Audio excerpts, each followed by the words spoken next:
एक चीज याद रखना, लालू जी जैसे लोगों के सामने कभी वोट मांगने नहीं जाना, क्योंकि वो हिंदुओं के पिछड़ों का आरक्षण छीन रहे हैं मुसलमानों के लिए। दूसरा, वोट मांगने जाना तो मैं अपने क्षेत्र में कहा था, राजीव प्रताप रूडी के लिए किसी देशद्रोही से वोट मत मांगना। मांगोगे? नहीं मांगोगे ना? और किसी पाकिस्तान प्रेस से भी वोट नहीं मांगना। ये छोड़ देना लालू यादव के लिए, जो हिंदुओं को मुसलमान बनाने पर लगे हुए हैं। और आपको मैं चेतावनी दे रहा हूं कि आप सजग हो जाए, नहीं तो ये वोट के सौदागर सनातनी पिछड़े हिंदुओं के वोट को छीनने पर लगे हुए हैं। बोलो भारत माता की जय श्री राम। योगी आदित्यनाथ जिंदाबाद, नरेंद्र मोदी जिंदाबाद, हर हर महादेव। धन्यवाद। अब अपने आदरणीय सांसद जी स्वागत भाषण करेंगे।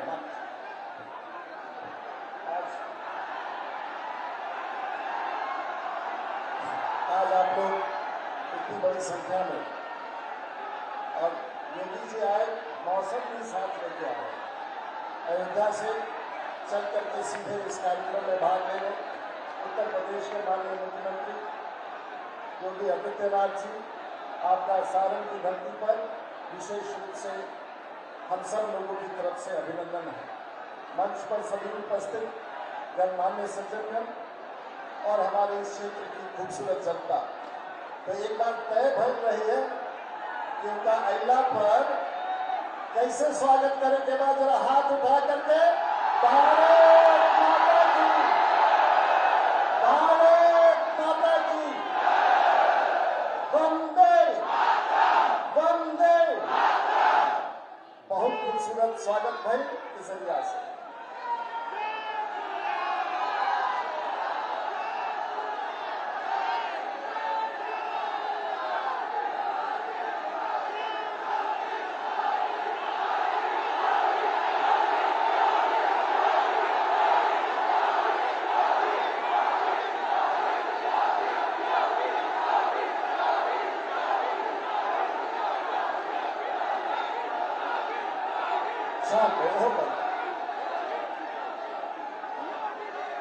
सबसे पहले आप हमारे बीच में आए, आपके बारे में हम अगर कुछ बोले तो वो कम होगा।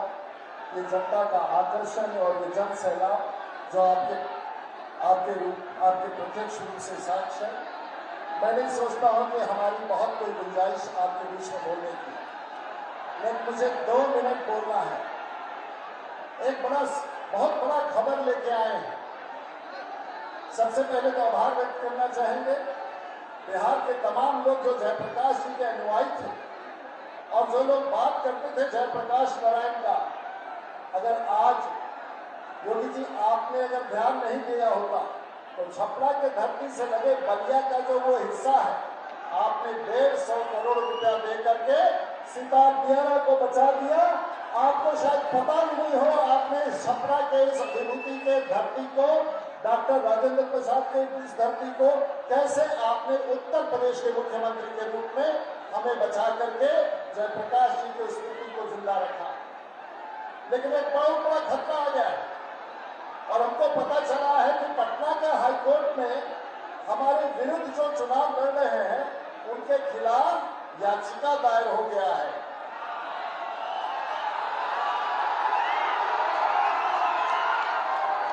लेकिन इसके बाद आप लोग जाइएगा तो कहीं ना कहीं राष्ट्रीय जनता दल का कोई मिलेगा तो बोलिएगा कि जरूर वोट दीजिएगा, लेकिन एक चीज जरूर मान लीजिए जो राष्ट्रीय जनता दल का समर्थक है, सिंगापुर का एक टिकट जरूर मंगवा लीजिएगा ताकि कभी आपको जाना पड़े।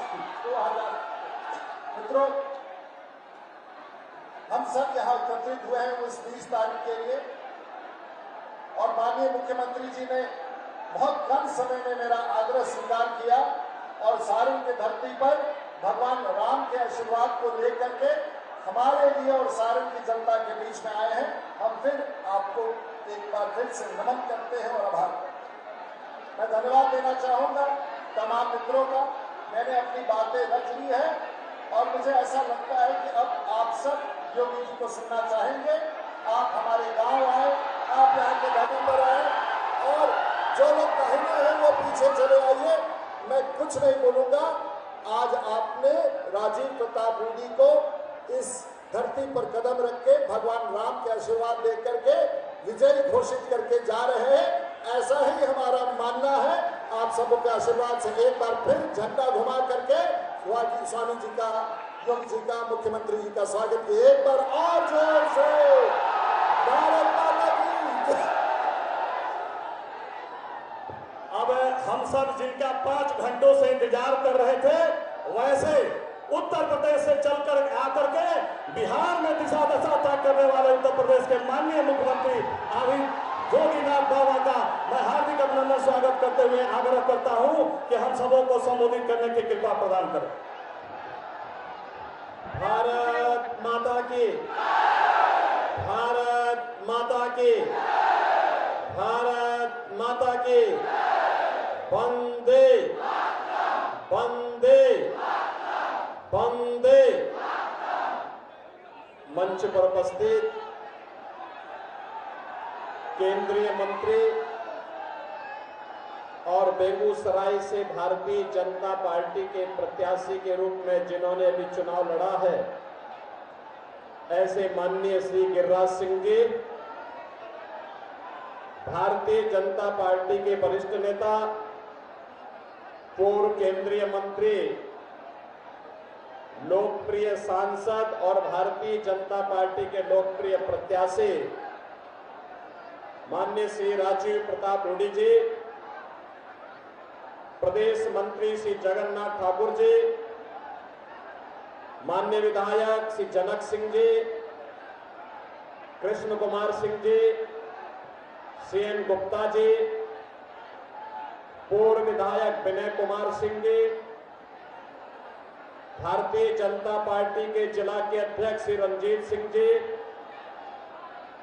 माननीय विधायक सुश्री CSC सिंह जी, पूर्व मंत्री चंद्रिका राय जी, मुनीश्वर चौधरी जी, विधान पार्षद श्री सचिदानंद राय जी, राणा यशवंत प्रताप सिंह जी, भारतीय जनता पार्टी, JDU और अन्य सहयोगी दलों के हमारे सभी पदाधिकारीगण और उपस्थित मेरे सभी सारण के बहनों और भाइयों, महर्षि दधीची बाबा हरिनाथ के ई पवित्र धरती पर रऊ लोगन का बंदन अभिनंदन करताने।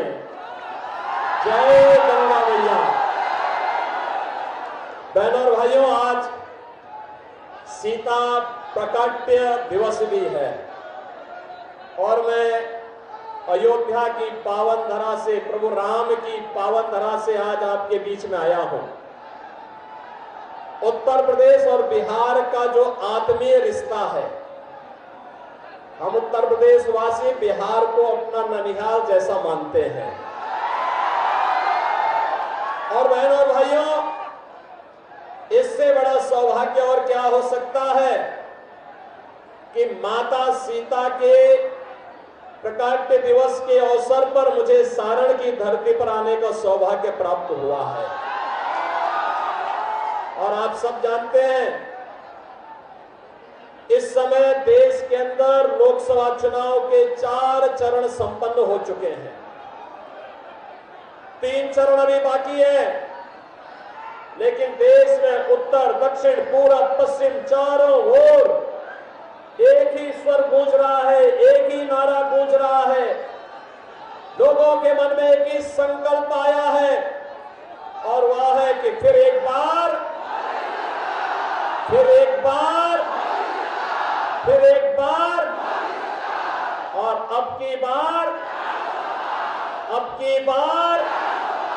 बहन और भाइयों, जब 400 पार की हम बात करते हैं तो विपक्ष के लोग कहते हैं एक कांग्रेस के नेतृत्व का जो इंडी गठबंधन है वह कहता है कि कैसे, तो जनता जनार्दन के मुंह से निकलता है कि जो राम को लाए हैं, जो राम को लाए हैं। क्या बिहार भी यही सोचता है ना? बिहार यही सोचता है ना? क्योंकि जब अयोध्या में रामलला के मंदिर का भव्य उद्घाटन हुआ, उससे पहले सबसे पहला उपहार अयोध्या धाम के लिए कहीं से आया था तो बिहार से आया था, बिहार की जनता जनार्दन की ओर से आया था। क्योंकि उत्सव का माहौल जैसे अयोध्या में था ऐसे ही जनकपुर में भी था, जैसे उत्तर प्रदेश में था ऐसे ही बिहार में था। क्योंकि बिहार में तो और भी उत्सव था, क्योंकि मां जानकी का मायका जो बिहार में है। लेकिन बहनों और भाइयों, अयोध्या के महात्म को और भारत के महात्म को केवल वही समझ सकता है जिसके मन में राम की भक्ति होगी। रामद्रोही नहीं समझ सकते, उनकी समझ में आएगा भी नहीं, क्योंकि उनके मन में तो एक ही भाव है और वह है कि जैसे भी हो सत्ता प्राप्त करो, देश की कीमत पर सत्ता, जातियों को लड़ा करके सत्ता, आतंकवाद को पनपा करके सत्ता, नक्सलवाद को पनपा करके सत्ता, भ्रष्टाचार को बढ़ा करके सत्ता, अराजकता फैला करके सत्ता। और हमारे लिए तो राम सर्वोपरि है, राम की भक्ति है और राष्ट्र के प्रति अटूट समर्पण का भाव है। इन दोनों को अलग करके हम नहीं देख सकते और इसीलिए पूरा देश आज के दिन पे कहता है कि जो राम को लाए हैं हम उनको लाएंगे। बहनों भाइयों,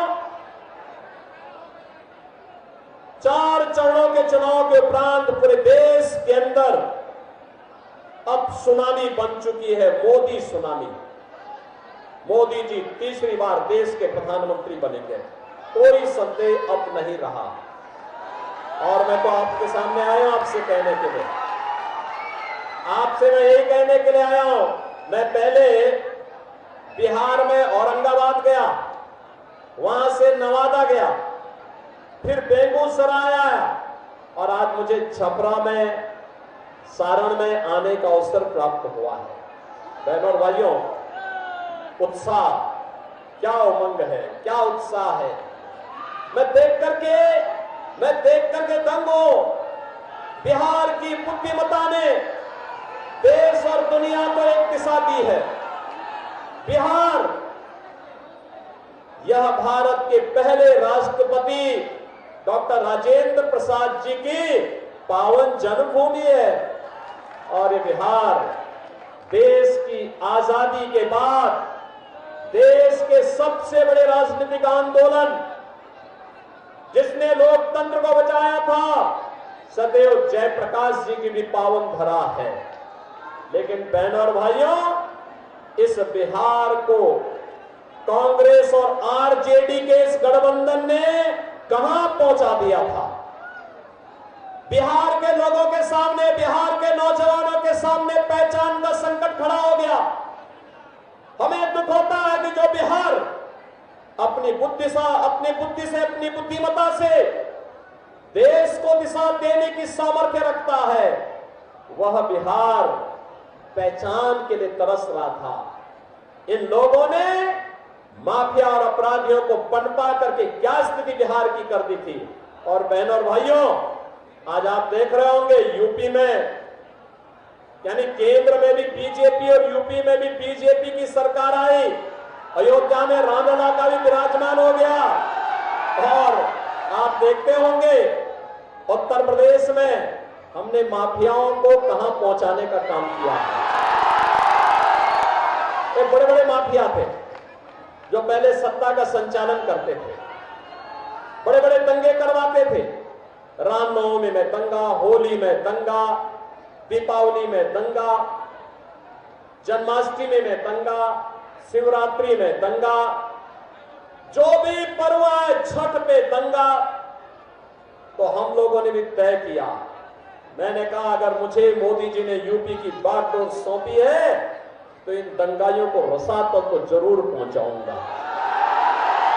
और बहनों और भाइयों, आज आप देखते होंगे अब यूपी में पिछले 7 वर्ष में एक भी दंगा नहीं हुआ, कोई दंगा नहीं, कोई कर्फ्यू नहीं, ये सब समाप्त, दंगा भी समाप्त, कर्फ्यू भी समाप्त, और वहां पर माफिया भी समाप्त।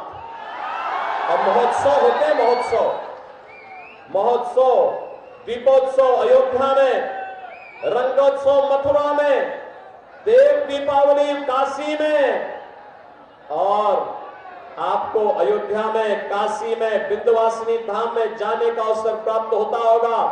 आज आप देखते होंगे जैसे अयोध्या को ऐसे लग के जैसे त्रेता युग की अयोध्या साक्षात उतर आई हो। बहनों और भाइयों, ये कांग्रेस और आरजेडी बिहार को फिर से कहां पहुंचाना चाहती है, किसी से छुपा हुआ नहीं है।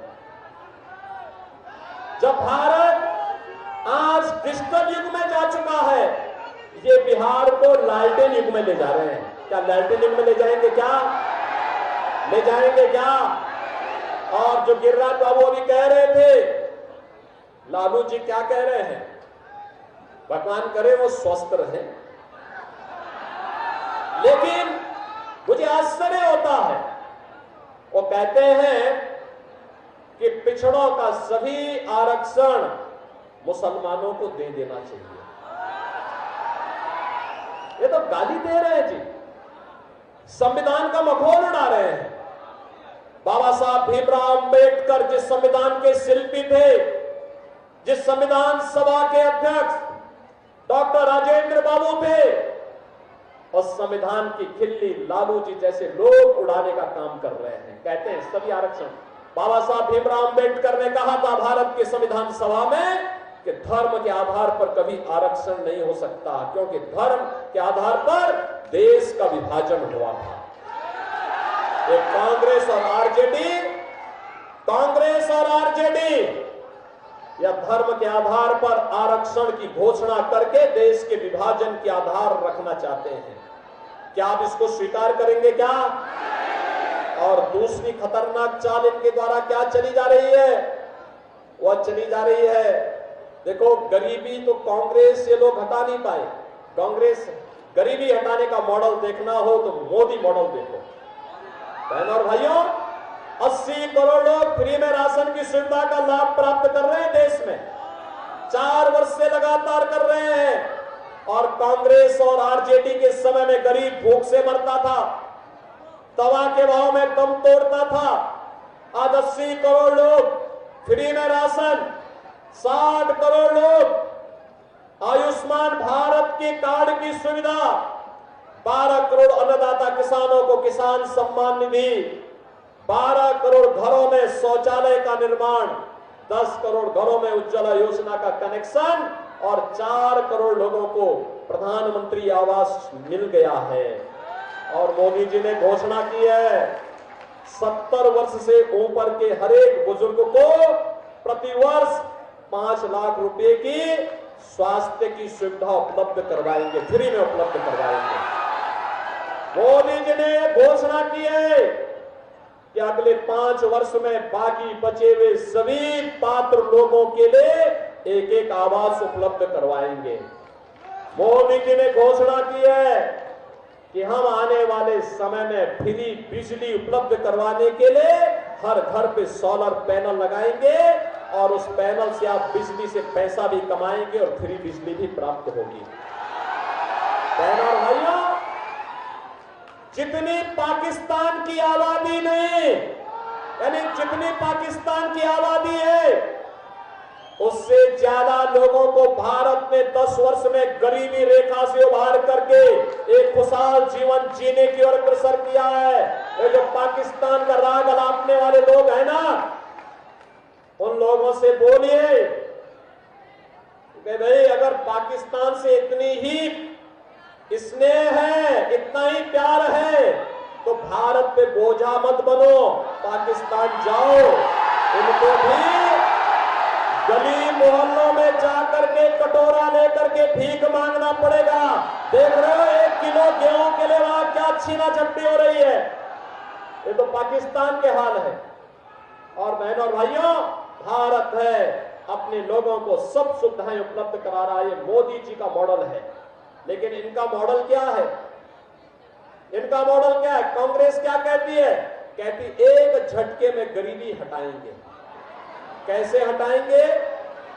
क्योंकि दादी ने नारा दिया तो पोता भी वही नारा रट रहा है 54 वर्ष के बाद भी। 1970 में श्रीमती इंदिरा गांधी ने गरीबी हटाओ का नारा दिया था। आज पोता भी वही कह रहा है। जब एक पत्रकार ने पूछा कैसे हटाएंगे, कहा एक झटके में हटा देंगे। कहा कैसे?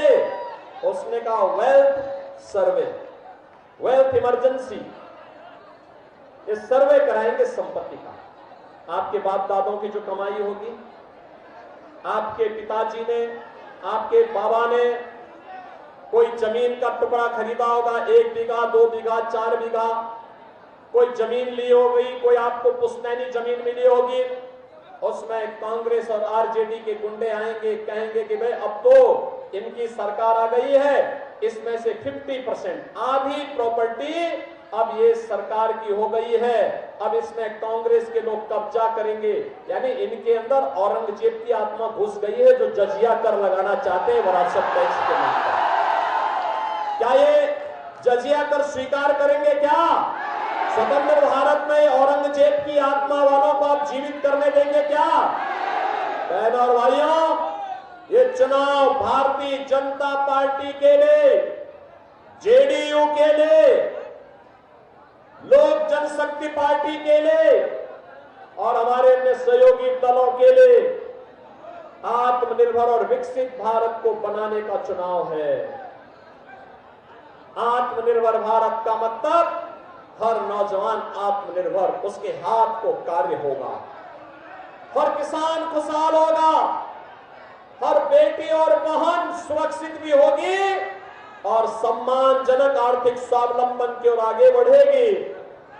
समाज का हर तबका आत्मनिर्भर होगा और विकसित भारत की संकल्पना को आज साकार करने के लिए मोदी जी को तीसरी बार फिर से देश का प्रधानमंत्री बनाना है।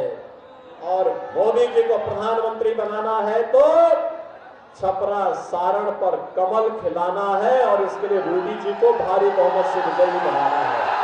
सहमत हैं? सहमत हैं? सहमत हैं? बहनों और भाइयों, पूरा चुनाव तो अब राम भक्तों, रामद्रोहियों के बीच में आ गया है। आ गया है ना? आ गया है ना? देखो क्या कहते हैं सब ये रामद्रोही, कहते हैं राम मंदिर बेकार बना है। कांग्रेस के एक बुद्धिदाता है, कहते हैं राम मंदिर भारत में बनना ही नहीं चाहिए था। तो हमने कहा कहां बनना चाहिए था? कहना था भारत में नहीं बनना चाहिए था। अरे हमने कहा बताओ तो राम मंदिर अयोध्या में भारत के अंदर नहीं बनता तो कहां बनता? कहता इससे भारत की इमेज खराब हुई है। वाह, हम अपने मुक्तिदाता का, अपने ईश्वर का, अपने इष्ट का मंदिर बनाए, उनकी जन्मभूमि पर बनाए। ये भी कांग्रेस के लोगों को बुरा लगता है, आरजेडी वालों को बुरा लगता है। बहनों और भाइयों, ये देश के लिए स्वयं समस्या है। ये कांग्रेस भी और आरजेडी भी देश के लिए एक समस्या बन चुकी है और इस समस्या से जितनी जल्दी बिहार मुक्ति पाले। देखो यूपी ने तो उस समस्या का समाधान कर दिया है। आपने देखा होगा कांग्रेस के वहां मात्र 2 सदस्य हैं विधानसभा में और लोकसभा में पिछली बार 1 था, इस बार वह भी नहीं रहेगा। लेकिन मैं आपसे कहने के लिए आया हूं, लालू जी के ही शागिर्द उत्तर प्रदेश में भी हैं और उन लोगों को हम लोगों ने एकदम सही जगह पे बिठाया हुआ है कि भाई देखो, बहुत बोलना नहीं है, बहुत करना नहीं है, हलचल बहुत नहीं होनी है, क्योंकि जिन माफियाओं को पहले शागिर्द बनाते थे अब वे जन्नत के नहीं जहन्नुम के अधिकारी बन चुके, जा चुके हैं। अब उनके लिए कोई जगह नहीं बची है, इसलिए अब बहुत ज्यादा उछल कूद करने की आवश्यकता नहीं है। अब तो राम भक्तों, राष्ट्र भक्तों की बारी है और विकसित भारत निर्माण के लिए हम सबको मिलकर के कार्य करना है। आप सभी बिहारवासी भी सहमत है ना? सारण और छपरावासी भी सहमत है ना? नए भारत का नया बिहार बनाना है ना? तो इसके लिए एक सीट जीतना होगा और इसके लिए छपरा और सारण लोकसभा सीट पर राजीव प्रताप रूडी जी को चुनाव विजयी बना के भेजना होगा। बना के भेजेंगे, घर घर जाएंगे, एक एक वोट को मतदान केंद्र पे लेके जाएंगे, किसी के बहकावे में तो नहीं आएंगे और सबको बोलेंगे ना कि जो राम को लाए हैं, जो राम को लाए हैं। बहनों और भाइयों, आप सब ने जो उत्साह दिखाया है, मैं आप सबका हृदय से अभिनंदन करता हूं और आप सबसे अपील करता हूं कि भारतीय जनता पार्टी के सुयोग्य प्रत्याशी, लोकप्रिय प्रत्याशी, वरिष्ठ नेता राजीव प्रताप रूडी जी को भारी बहुमत से विजयी बनाने की अपील आप सबसे करता हूं। आप सब मेरे साथ बोलेंगे, भारत माता की, भारत माता की, भारत माता की जय श्री राम, जय जय श्री राम।